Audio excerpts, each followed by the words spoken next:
एतद्योनिनि भूतानि एतद्योनिनि भूतानि सर्वाणीति उपधारय सर्वाणीति उपधारय अहं कृत्स्नस्य जगतः अहं कृष्णस्य जगतः प्रभव प्रलयस्तथा प्रभव प्रलयस्ततः एतद्योनिनि भूतानि एतद्योनिनि भूतानि सर्वान्निति उपधारय सर्वाणीति उपधारय अहं कृष्णस्य जगतः अहं कृष्णस्य जगतः प्रभव प्रलयस्ततः प्रभव प्रलयस्तथा एतद्योनीनि भूतानि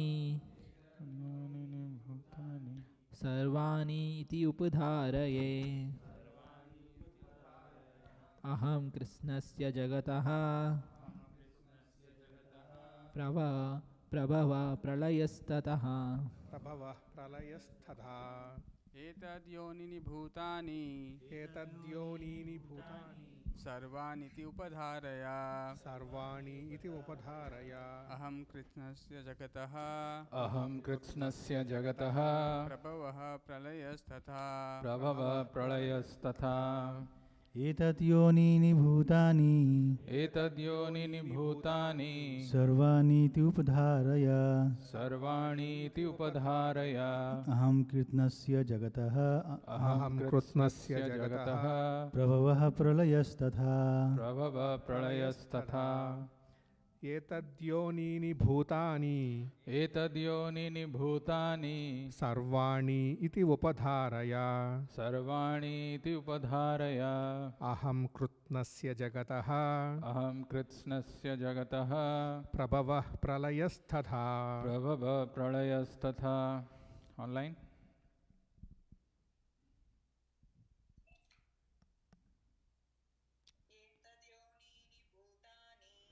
एतद्योनिनि भूतानि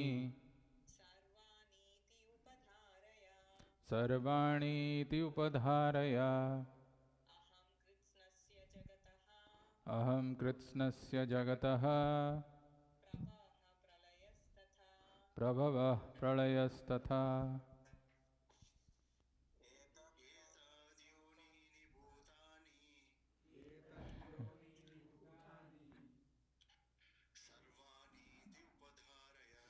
सर्वाणीति उपधारय अहं कृत्स्नस्य जगतः प्रभव प्रलयस्तथा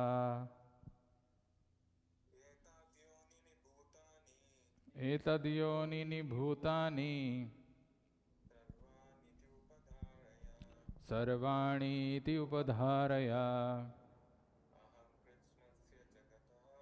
अहं कृत्स्नस्य जगतः प्रभव प्रलयस्तथा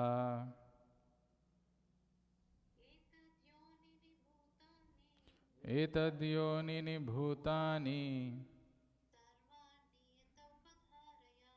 सर्वाणीति उपधारय अहं कृत्स्नस्य जगतः प्रभव प्रलयस्तथा synonyms etad these two natures yonini source of birth bhutani everything created sarvani all iti thus upadharaya no aham I kritsnasya all inclusive jagataha of the world prabhavaha source of manifestation pralayaha annihilation tatha as well as. Translation and purport by His Divine Grace A.C. Bhaktivedanta Swami Srila Prabhupada. Translation: of all that is material and all that is spiritual in this world, know for certain that I am both its origin and dissolution. Translation with repetition: of all that is material and all that is spiritual in this world, know for certain that I am both its origin and dissolution. Purport by Srila Prabhupada. Everything that exists is a product of matter and spirit. Spirit is the basic field of creation, and matter is created by spirit. Spirit is not created at a certain stage of material development. Rather, this material world is manifested only on the basis of spiritual energy. This material body is developed because spirit is present within matter. A child grows gradually to boyhood and then to manhood because of that superior energy, spirit soul, being present. Similarly, the entire cosmic manifestation of the gigantic universe is developed because of the presence of the Supersoul Vishnu. Therefore, spirit and matter, which combine together to manifest this gigantic universal form, are originally two energies of the Lord. And consequently, the Lord is the original cause of everything. A fragmental part and parcel of the Lord, namely the living entity, may by manipulation of material energy, construct a skyscraper, factory, or city, but he cannot create matter out of nothing, and he certainly cannot construct a planet or a universe. The cause of the universe is the Super Soul, Krishna, the supreme creator of all individual souls, and the original cause of all causes, as the Kathopanishad confirms, Nityo Nityanam Chetanas Chetananam. Thus ends the wonderful Transcendental Bhaktivedanta purport. Om Ajnanatimirandhasya Jnananjana Shalakaya Chakshurunmilitam Yena Tasmai Shri Gurave Namaha Nama Om Vishnu Padaya Krishna Prasthaya Bhutale Srimate Bhakti Vedanta Swamin Nitinamine Namaste Saraswate Deve Gauravani Pracharine Nirvishesha Sunyavadi Paschatya Deshatarine Jaya Shri Krishna Chaitanya Prabhu Nityananda Shri Advaita Gadadhara Shri Vasadi Gaura Bhakta Vrinda Hare Krishna Krishna Krishna Hare Hare Hare Rama Rama Rama Hare Hare.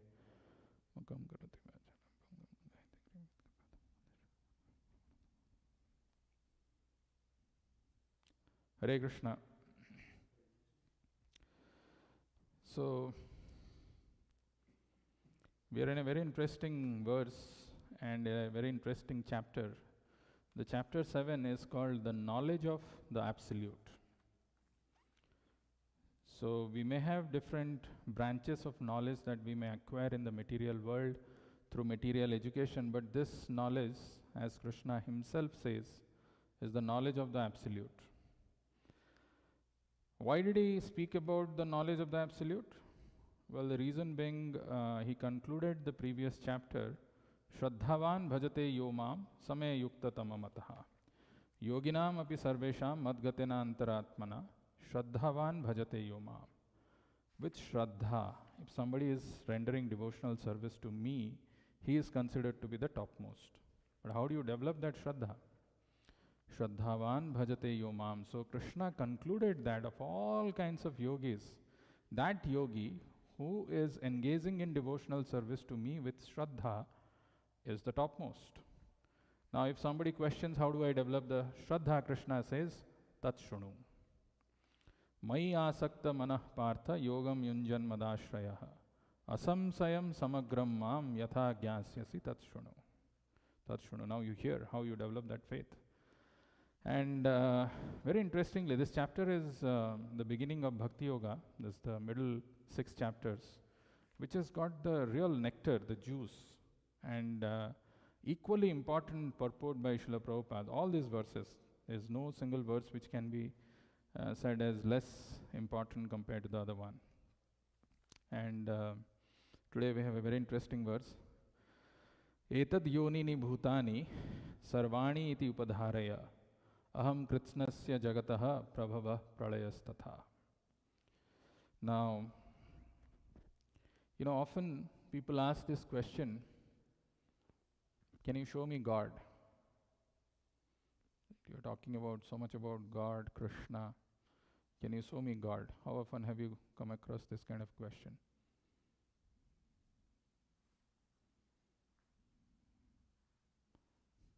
Jagannath, कोई पूछा आपको भगवान दिखाओ?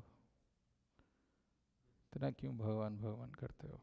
कहाँ है आपका भगवान? श्रीनिवास, नारद मुनि बोल के नारायण नारायण करना इजी है लेकिन कोई पूछा ऐसा कि भगवान कहाँ है, क्या बोलोगे? Where is God? क्यों जा रहे हो मंदिर मंदिर? And that kind of a question can come. If nobody asks also, maybe we can also develop a doubt. Once Prabhupada was asked this question, can you show me God? And mind you, why I'm asking this question is relevant, because the title of the chapter is Knowledge of the Absolute. Absolute is that Supreme Personality of Godhead, whom we are not able to see, whom we are not able to perceive about Him. So once there was a question which was asked to Srila Prabhupada, can you show me God? So Prabhupada said, it was like the class timing was like this in the evening time, and the disciples were all seated there. Before even the class has begun, somebody asked, can you show me God? So right now the time is 7:45 p.m. EST, and still there is sun in the sky, and if we go out we can still see some things. But imagine if it is pitch dark, it becomes night, and there is no electricity. And I'll ask you, Mr. Totakura, walk from here to your house without mobile, without torch, without anything. Go. Will you be able to go? Pitch dark, no moonlight, no other source of light. Your eyes are there, you are awake. Will you be able to go?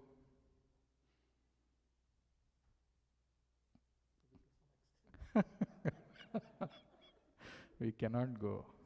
You may say that if there is some motor vehicles which is going, they have headlights on, then I can see. But assuming no motor vehicles, no source of electricity, no power, how will I see?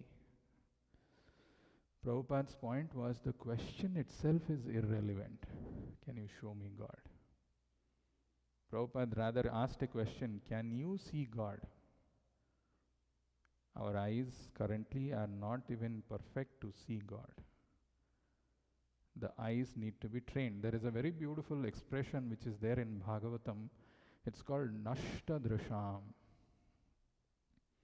When the eyes are imperfect, when the eyes have not just eyes, the senses when they are imperfect, with those imperfect senses we can't understand the Lord.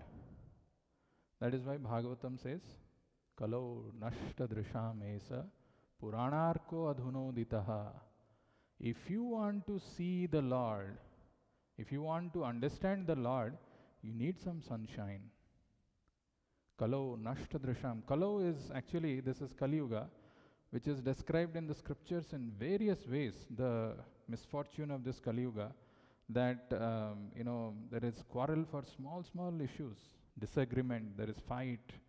And in this unfortunate age of Kali, if we want to understand God, it is very difficult, it's impossible.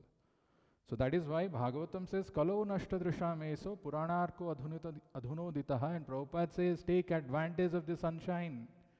Take advantage, the sun has risen in the form of Srimad Bhagavatam, this brilliant sun. It has got all the information that you want to know about God, you want to see God, use this sunshine. So we should take advantage, and this is called the sound incarnation, Sabda incarnation. This Bhagavad Gita is also called a sound incarnation. Srimad Bhagavatam is also called as Sabda incarnation. Idam Bhagavatam Nama Puranam Brahma Sammitam. It is not different from the Lord. Same Lord, when He appears in the form of material, Archa Vigraha. He could be stone, He could be metal, He could be a wood, but the Lord can manifest, because these are all His energies. We are reading Knowledge of the Absolute. Just before this, 7.4, Krishna says, Bhumirapo analavayuhu kham manabuddhirevacha ahankara itiyamme bhinna prakritirashtadha. So these are all different energies of the Lord, separated energies, but they are energies of the Lord. So there is matter, So, and the matter can transform to spirit if the Lord wants, and he appears in the form of Archa. Similarly, there is a sound incarnation, and the sound incarnation is Bhagavad Gita or Srimad Bhagavatam. How do we understand that there is a sound incarnation? Prabhupada says the presence of sky, because there is sky. Can you see the sky?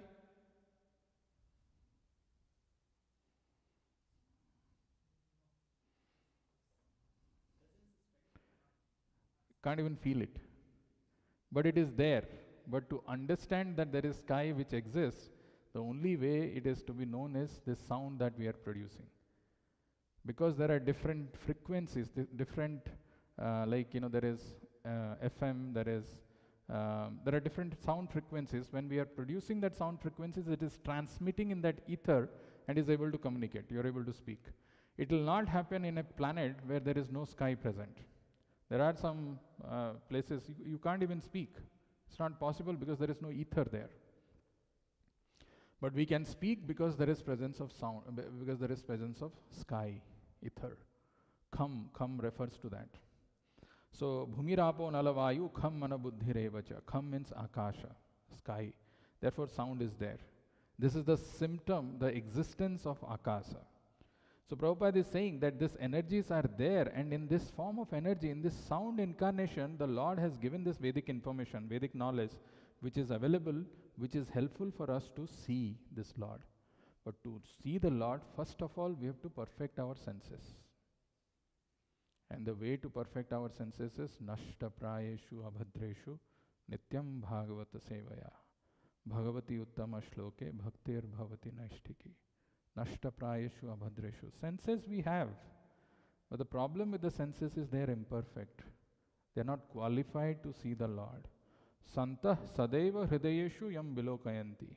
Santah sadeva. They are able to see it always, 24 hours in the heart, because their eyes have become perfect. Their senses have become purified. Today in the morning we were hearing a class where Prabhupada was talking about the word adhokshaja. The Lord who is Param Brahma, Param Dhama, Pavitram, Paramam Bhavan, he is supremely pure. How can we perceive him through our blunt material senses?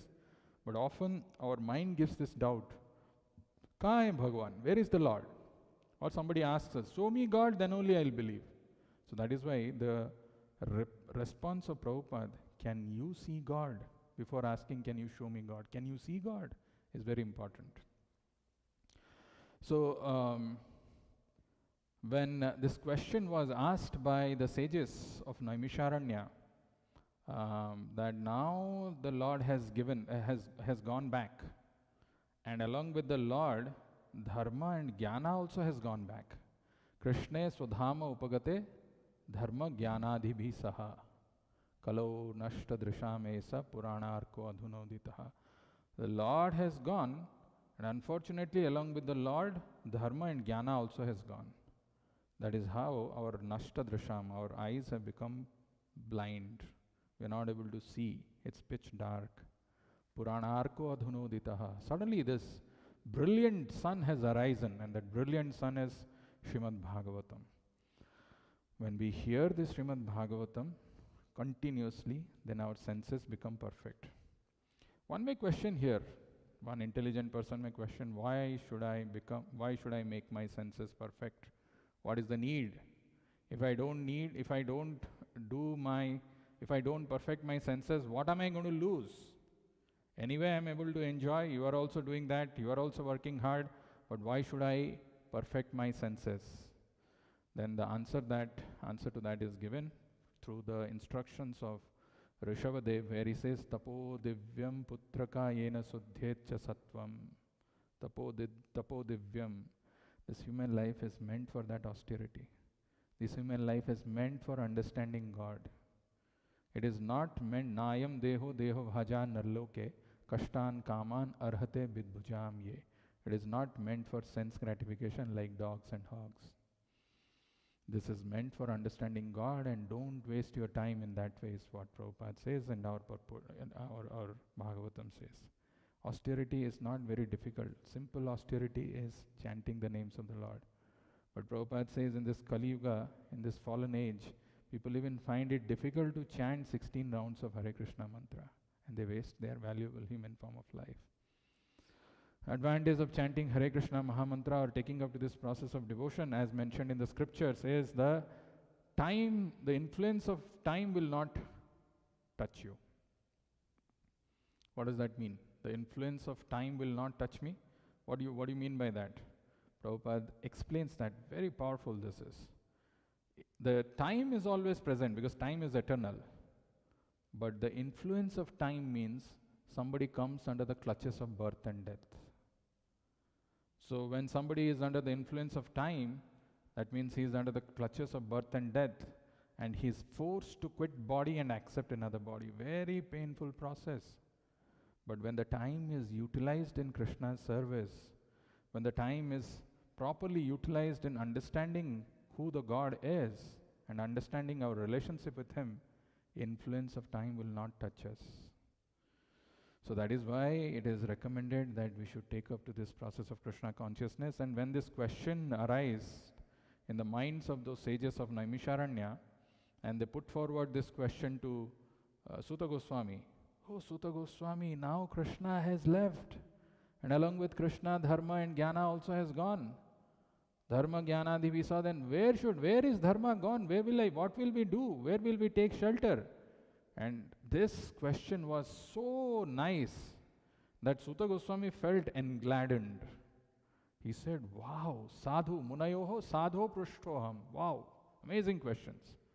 Bhavadbhir loka mangala. Why? Because this is meant for loka mangala, for the auspiciousness of all, for the well-being of the human society. How it is auspicious? Because if they pursue this knowledge, if they add dharma and jnana to their life, they will get the vision to understand Lord. By that they will achieve the perfection of human life, and the influence of time will not act, and they will be free from the clutches of birth and death, and they will go back. But if that is not happening, that means we are under the influence of time, and we are continuing to accept this material body in this material world.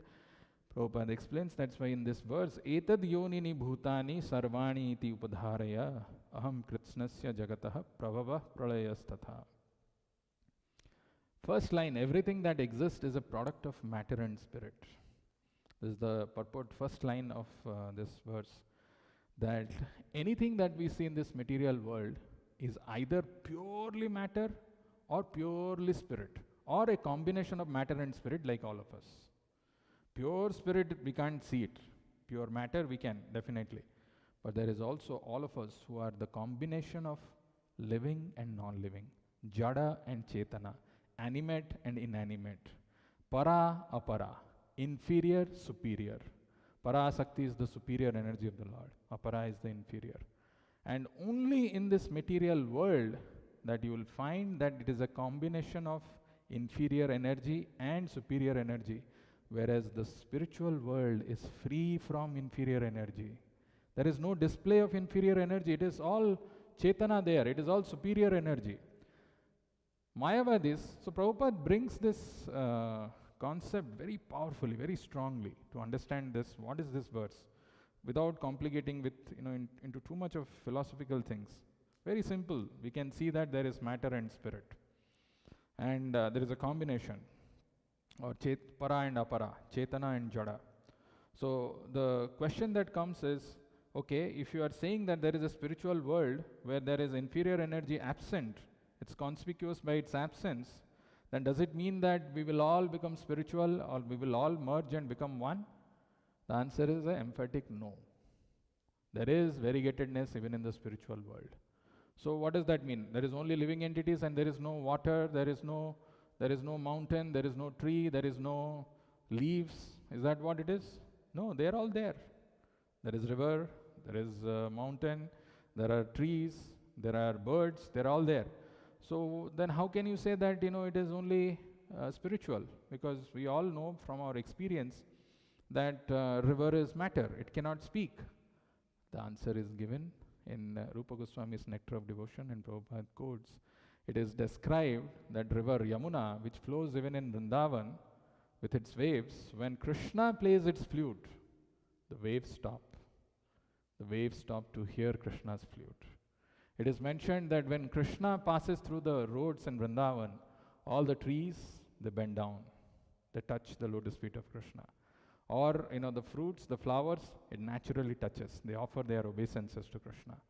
This is what is called Chetana. That is why it is called living. The position of the spiritual world, it is alive. It is different from material world. There is no material energy. There is no inferior energy there. Everything is Chetana. But for a Jada person, for a dull materialistic person who's not used to, we are used to seeing something is taking birth, he's becoming big, he is becoming grown up, he stays there for some time, he dwindles and he dies and he goes. We don't know about something which is eternal, which always exists. But if you have heard our recent the thoughts that we had, if there is a mirage that you can see, that there is a desert where there is water. Have you gone to a desert? Have you heard of a desert? Which one? Which one? Thar, he sings. He's from Rajasthan, he'll say. But do you know any other desert other than Thar? Which is the biggest desert in the world? Jagannath. तो देख रहे हो पूरा जैसे कि मुझे answer आता है, तो हंसने से नहीं होगा. तो इंडिया का सबसे बड़ा है, दुनिया का सबसे बड़ा कौन सा है? आपका बेटा और बेटी को आता होगा answer. Sahara desert is in Africa. So it doesn't matter whichever desert it is, if you happen to go there anytime, it appears as if there is water. And you go there running, okay, I'll get water, you go there and it's nothing, it's actually desert. Because of the reflection of the sun rays, it appears there is a mirage which is created. It appears that there is water. But the same example our acharyas take and tell, just because you are able to see water, actually water is not present, that means water is there somewhere. The real water is there somewhere and the reflection is appearing. So the real water or the real happiness lies in the spiritual world, it is Chetana. But in this material world where we are hankering for happiness, where we are trying to live eternally, it is impossible because it is Dukhalayam and Asaswatam. So then how do we perceive the spiritual world? One can simply understand by realization through the Vedic knowledge. One can just realize this through the Vedic knowledge. By hearing our acharyas, by hearing what Krishna has explained, one can understand this. So, but let us come back for a moment, what we have understood, and how do we understand that there is spirit soul. The first question, the first logic that Prabhupada builds in his one of his lectures that he has given, that in this material world, how everything is a combination of matter and spirit. He says that, there are two energies that you can understand very easily, like there is matter and spirit, or there is apara and parasakti. Now, how do we perceive this, that there are two energies? He says, take the example of the difference between a living man and a dead man. Okay, living man and a dead man. A person, you're able to speak, you're able to interact, all of a sudden he died. He's the same person, he was there with whom you were able to interact, you have been interacting with him. All of a sudden something happens, heart attack or something, and he's dead. What is the difference? So take a stand, like Prabhupada gives this logic is very powerfully built. Imagine there is a scientist who's sitting here and Prabhupada is sitting here. Or Prabhupada's instructions is given. So there is a dead man and there is a living man. The scientist will say that, there is no such thing as spiritual energy or soul. The bodily functions have stopped in the dead man. The bodily functions have stopped. So bodily functions have stopped, that's why the man is dead. So if it is only material, assuming, because that is the logic which the scientists give or the doctors say, that if it is only material, then why can't you re-enervate? Why can't you reinstate that dead man? And Prabhupada gives a counter logic. Okay, so you are saying that a man, it has stopped functioning and it is dead matter, there is no spirit thing. He gives the example like suppose you are going in a car and suppose the car has run out of gas. Car stopped. You go to a petrol pump, you fill gas, you bring it and you fill it again, car runs. You do the same thing. It is matter. It has stopped functioning. There is nothing, no spirit. Bring something and put it. If there is something which is missing or lacking, put that again and it should start functioning. But actually this body is simply a lump of matter. It stops to move. It stops to function, not because the material thing inside has stopped working, because the spirit soul has left. But the scientists may not agree with that. So the scientist goes for one more argument. He says, actually if you look at the dead body, what will be the color of the blood of a dead man?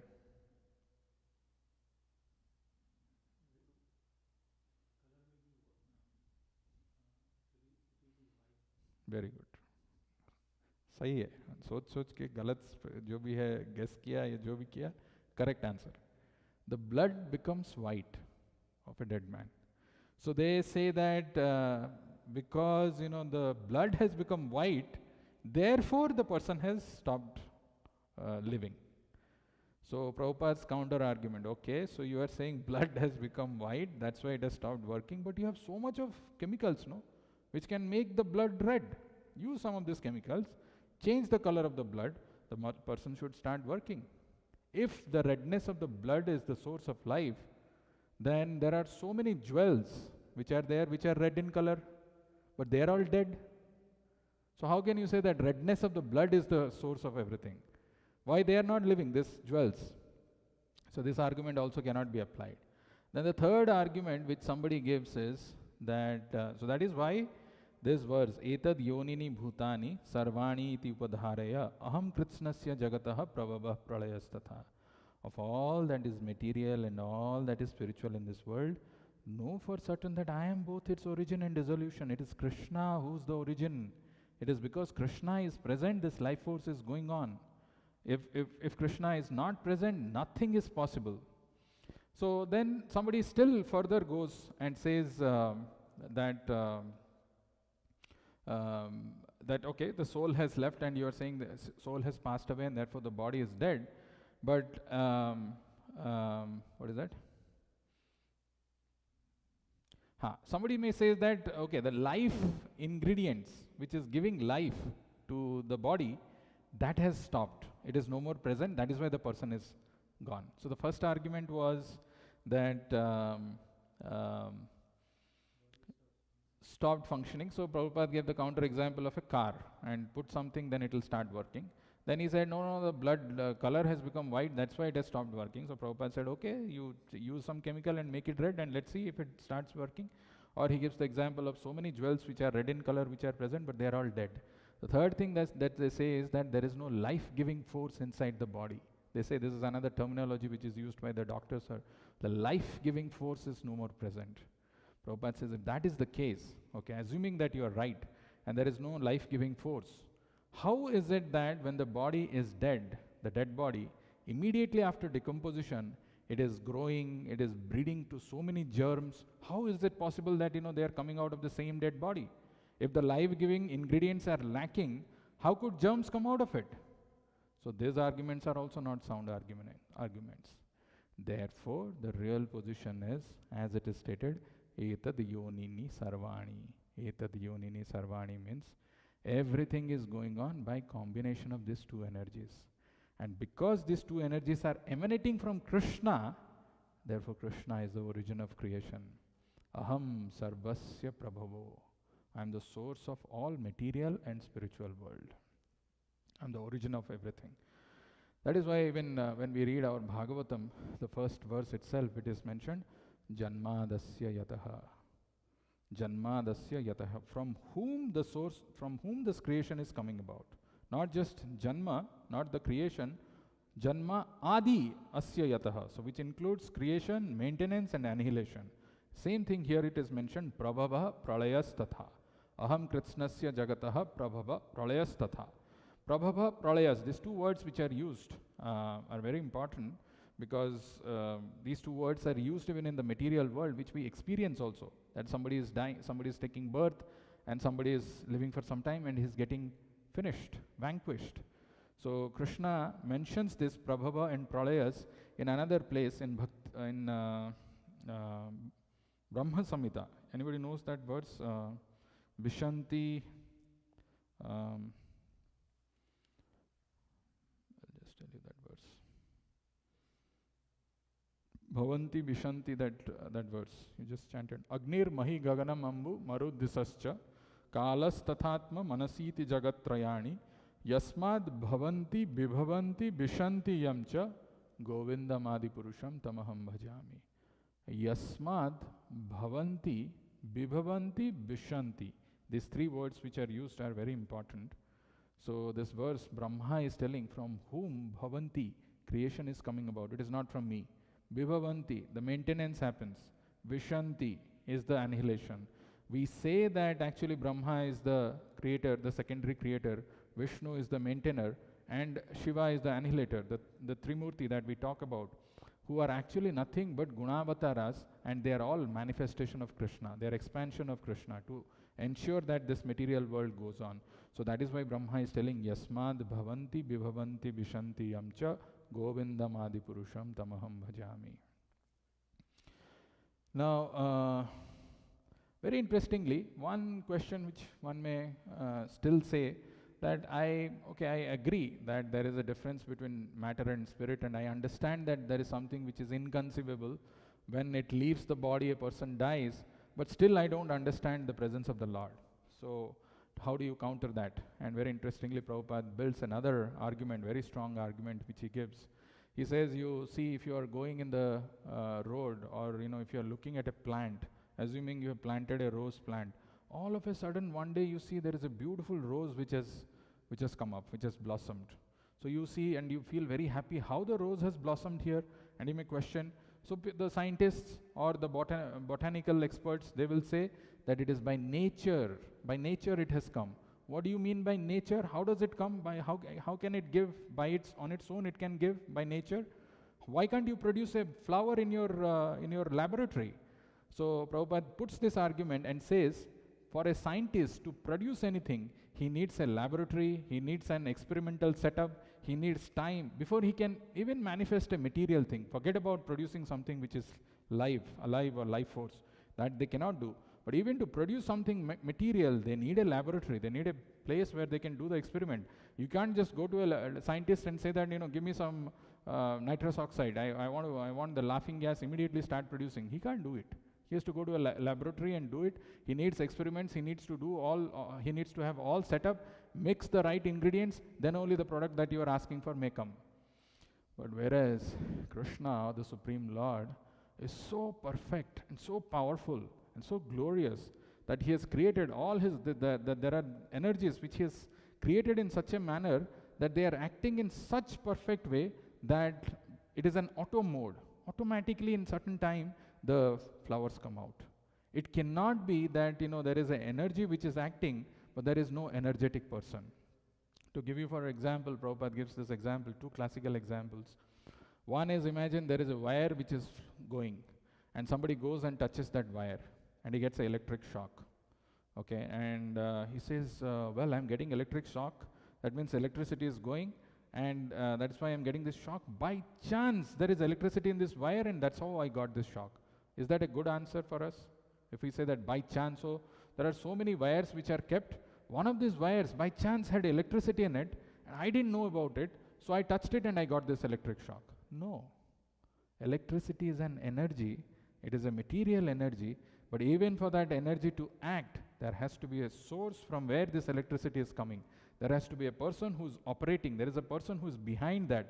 This wire is connected to some electric source. That is how energy is flowing. Similarly, there is the Supreme Energetic Lord who has got so many different energies. They perfectly work under his direction. Maya Adhyakshena Prakriti Suyate Sacharacharam. Whereas the scientists and the common man, they cannot see the person who is behind that. They just say it is nature. By chance, by nature it is happening. But Prabhupada says it is not true. And that is why it is very important. Aham sarvasya prabhavo matta sarvam pravartate iti matva bhajante mam buddha bhava samanvita. Having understood the position of the Lord, having understood how powerful he is, a person who is part and parcel of his should engage in his devotional service. We should always engage in chanting the names of Lord Hari. And then Prabhupada brings another very strong argument where he says the word Hari is another name of the Lord. We have Hari Gopal Das, right? Hari is there. The word Hari means who takes away. Harati, who's taking away. Harati. So Prabhupada says for non-devotees who do not believe in the existence of Lord, who are still blind to seeing these things, who are saying that kaha hai, where is God, show me God, who are nashtadrisham, who live life in this way that there is no tomorrow, I should enjoy as much as possible, then the Lord comes in the form of mrityu, mrityu sarvaharaschaham. The Lord, same Lord appears as in the form of death and takes away everything that this person has created. What about the devotees who are chanting Hari, Hari, Hari, Hari? What about them? For them, the Lord takes away their material miseries. But for the non-devotees, He takes away everything that He has created. Therefore, He is called Hari. Tasmat sarvatmana bharata bhagavan ishvara Hari. Tasmat sarvatmana bharata bhagavan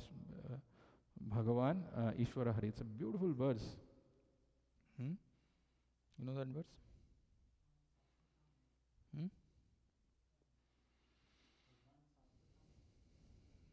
No, that is in second canto, where Sukadev Goswami says to Parikshit, Tasmat Sarvatmana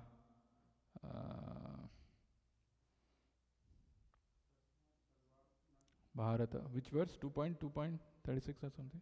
Yeah. Hari Sarvatra Sarvada.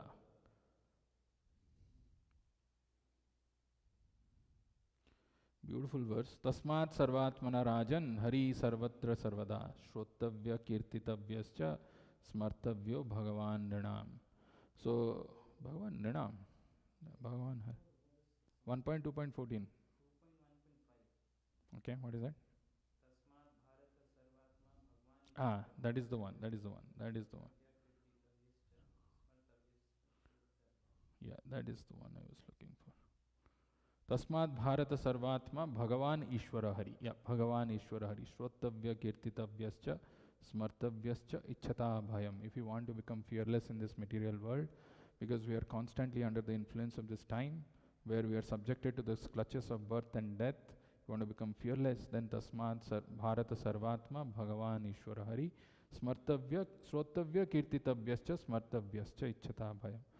Always Shrotavya, hear about the Hari. Kirtitavyascha, chant his names, smartavya, and remember him. In that way we can become abhayam, we can become fearless. These are the instructions which is given. So basically, and there is, the argument is very nicely built up in this purport also.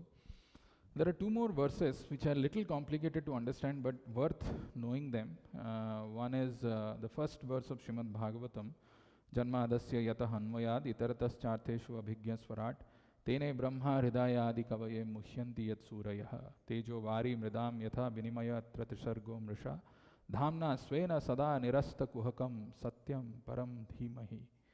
We want to understand that satyam param dhimahi, the supreme absolute truth. The chapter title itself is Knowledge of the Absolute. That nirasta kuhakam satyam param dhimahi. Nirasta kuhakam, asta is when the sun sets. Like I was talking about, when it becomes dark, you can't understand the Lord. Nirasta, if you want to have the absence of that sunset, if you want to have absence of darkness, kuhakam, and free from the illusion, to understand that Satyam, right now, our vision is illusioned. Right now, we are having that darkness, and the darkness is the covering of this external energy. Prakshapatmika Sakti and Avarana. There is a curtain, Yogamaya Samaprata. The Lord is not able, we are not able to perceive, we are not able to understand. The only way it is possible is if we go and take shelter of a pure devotee of the Lord, who is a Tattvadarshi, who has seen that absolute truth. He can show us.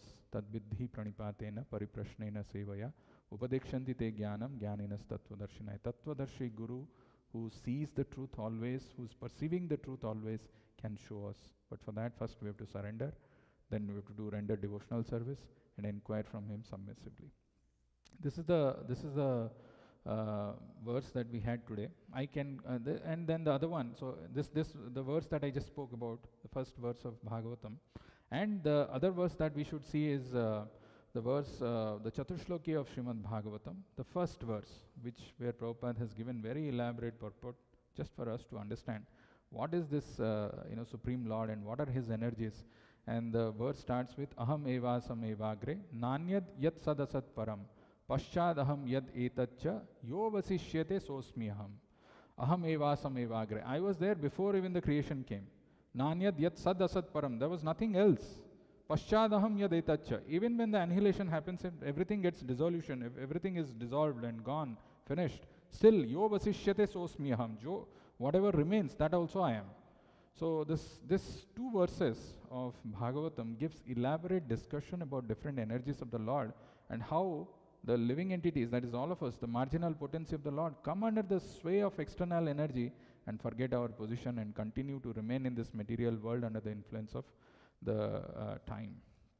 Now, before we conclude, I just thought I would just share that the 7th chapter, as I said, is a very important chapter. To remember this 7th chapter, how the flow of the 7th chapter happens, to easily remember that, there is a very nice acronym that can be used to remember, and I'm sure you'll be able to remember this for the rest of the time that we are studying this verse. The title of the title of 7th chapter is Knowledge of the Absolute. So, if you remember a pen drive, which is made up of HP. So, HP pen drive, and the size of the pen drive is 34 MB. It's a very small size pen drive. HP 34 MB. But if you connect that MB, if you connect that pen drive to your system, then you can get the energy of the Lord. If you remember HP 34 MB, HP 34 MB, then the whole chapter you can remember in your mind, and you can go back and refer to these verses, which will make a lot of sense. The first H stands for hearing about Krishna. The first 3 verses of this chapter talks about why one should hear about Krishna. The first verse itself, Krishna says, Tat Shrunu. The verse was Maya Sakta Manah Partha Yogam Yunjan Madashraya Asamsayam Samagram Mam. If you want to know the Lord, Asamsayam and Samagram, free from doubts. We may have so many doubts, we may have less number of doubts, but if you want to be doubtless and you want to know it totality, completely, Asamsayam Samagram Mam Yatha Gyasyasi Tatshrunu. Hearing about Krishna is very important from the authorized bona fide sources. Second verse talks about Jnanam Teham Savigyanam Idam Vakshyami Asayasataha Yaj Gyatva Neha Bhuyo Anyaj Gyatabyam Avasishyate. Now I shall declare you unto you full this knowledge, both phenomenal and nominal, by knowing which there shall remain nothing further to be known. Again he is talking about this, hearing about. If you hear about this, there is nothing else remains to be known.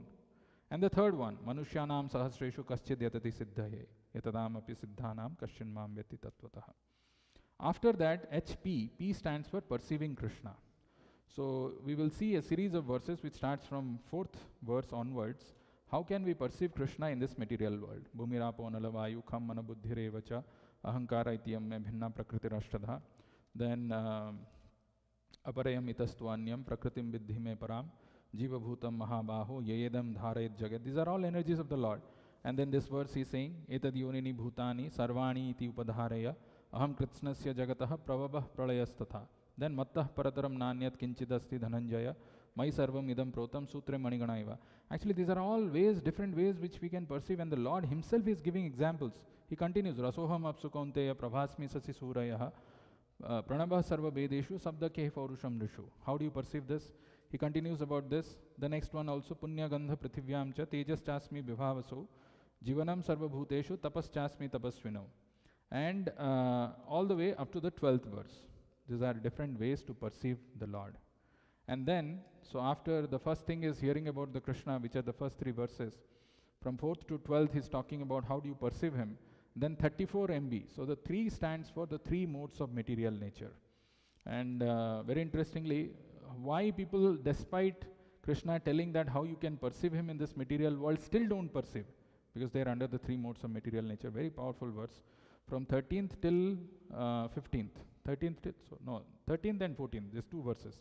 Tribhir gunamayir bhavir ebhi sarvam idam jagat mohitam nabhijanati mamebhya paramabhyayam. And daivihi yasha gunamayi mama maya duratyaya mameva ye prapadyante maya metam tarantite.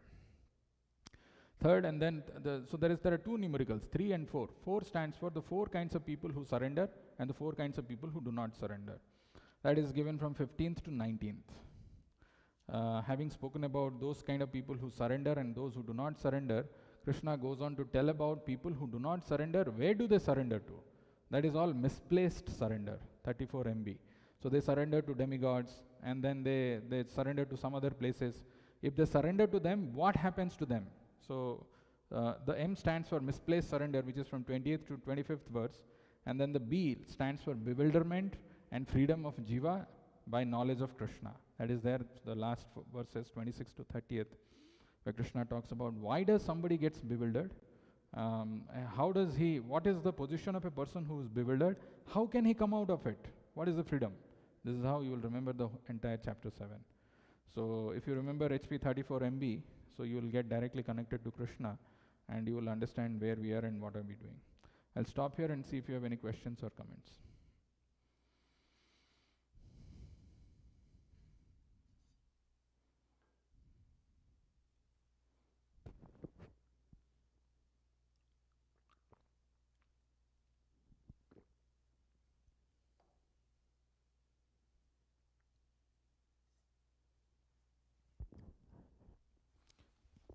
Online, anybody, anything, any comment, any questions?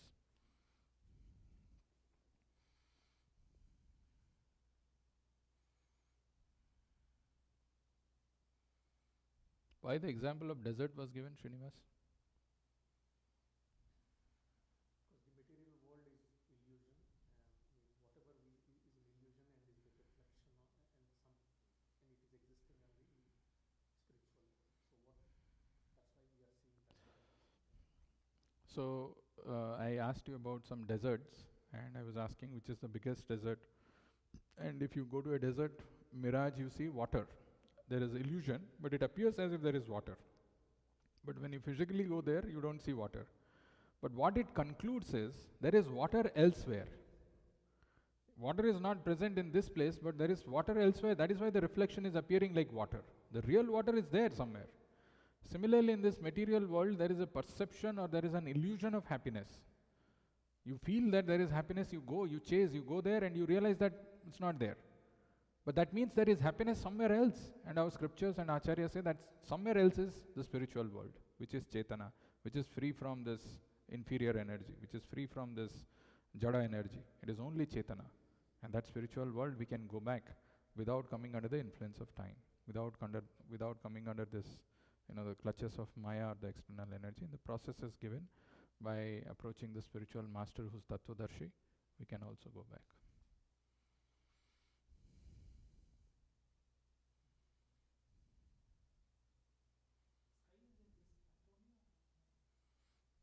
Sky is the subtlest of all the elements that we have. So from sky comes air. From air comes fire. From fire comes water. From water comes earth.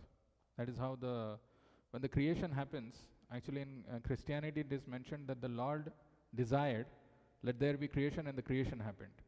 But Bhagavatam goes even more details, elaborate ways. It always goes from subtle to gross. So ether or sky, you can't even feel it, you can't even see it, you can't hear, there is nothing. Hearing is there, sound is present, but rest all are absent. But when it comes to air, you can feel it. When it comes to fire, there is a form. When it comes to water, there is a taste. When it comes to, earth, everything, all 5 are, smell are there, everything is present. So it becomes subtler to gross, and that is how the creation comes about. The question was whether it is in material world. Yes, it is a material element. Kham is a bhinna prakriti rashtadha. It is part of the material element. But even subtler than that is mind, intelligence and false ego. That is still, the first 5 are still gross. But amongst the gross, sky is the subtlest.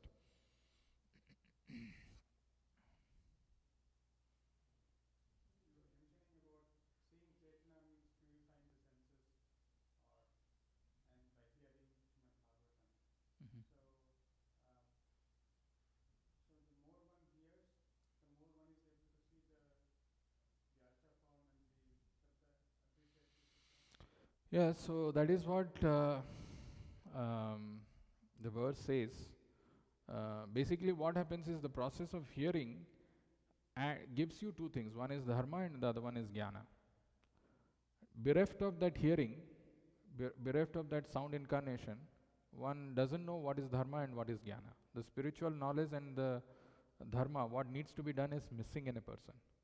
So when one starts hearing, he understands his dharma, he understands the spiritual knowledge, and that is how his senses become perfect or purified. And he is able to perceive the Lord. So the way of perceiving the Lord as per Vedic scriptures is Shrutekshita, through the process of hearing. That Navo Lingam Alingam, that verse, that I am able to hear the Lord and not able to see, doesn't make any difference. So when we go on hearing from a pure devotee, from the sound incarnation of the Lord in the form of Bhagavad Gita and Bhagavatam, our senses become purified. Atah Shri Krishna Namadi na bhaved grahyam indriyehe Shravanadi Suddha Chitte Karayude. No. Sevan Mukhe Jivhado Swayam Avasprahati Yada. Atah Shri Krishna Namadi na bhaved grahyam indriye. It is not possible to perceive the Lord. But Sevan Mukhe Jivhado, when we engage in devotional service starting with our tongue, it talks about that. But I was talking about Nitya Siddha Krishna Prema Sadhya Kabunai, Shravanadi Suddha Chitte Karayuda. Anyway, whether you take this or that, it is a process of engaging in devotional service starting from hearing. Then the Chitta becomes Suddha and one can perceive that. Does it make sense, Srinivas? Any other question?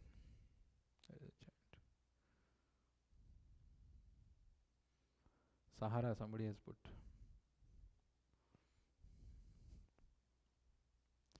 Ankit, any question? No, Prabhuji. Okay. Shweta Mataji, any question?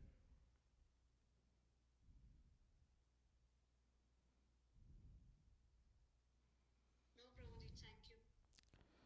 All right, if no questions, we will stop here and continue to see this wonderful chapter. Pay attention. These are all wonderful revelations even for our own mind and intelligence to get convinced about the presence of the Lord, about this process of bhakti. Bhejire munayo athagre. The verse today that we had. Bhejire munayo athagre bhagavantam adhokshajam. Sattvam vishuddham kshemam. What is the last line? Tan kalpante yetan anuyah. Yeah, kalpante yetan yah. Bhejire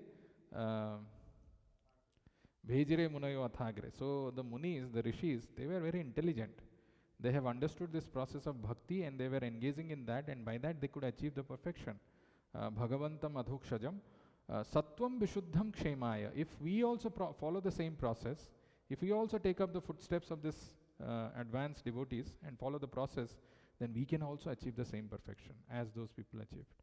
So the word that is used there is bhejire. Bhejire is coming from the root word bhaj, means bhakti, or bhakta, or bhagavan. Everywhere this bhaj dhatu is there, bhejire. So, and Krishna also says in Bhagavad Gita, bhaktyamam abhijanati yavan yaschasmi tattvata. You can't know the Lord by jnana, by karma, by yoga. No, bhaktyamam abhijanati. But to understand this process of bhakti, to have conviction in that, if we see these chapters, this middle chapter, 7 to 12, our conviction will increase. Tomorrow we will see another beautiful verse where Krishna talks about how we can perceive him and why the materialists or the scientists, they miss out, where their research is going wrong, where they're doing and why they're not able to see that. We will see. It's a beautiful example. So stay tuned for tomorrow's class. Can I request all of you to come in front of your camera and raise your hands? We will chant once Hare Krishna Maha Mantra and then stop. Hare Krishna, Hare Krishna, Krishna Krishna, Hare Hare, Hare Rama, Hare Rama, Rama Rama, Hare Hare. Jagranthra Srimad Bhagavad Gita ki, Jagat Guru Srila Prabhupada ki.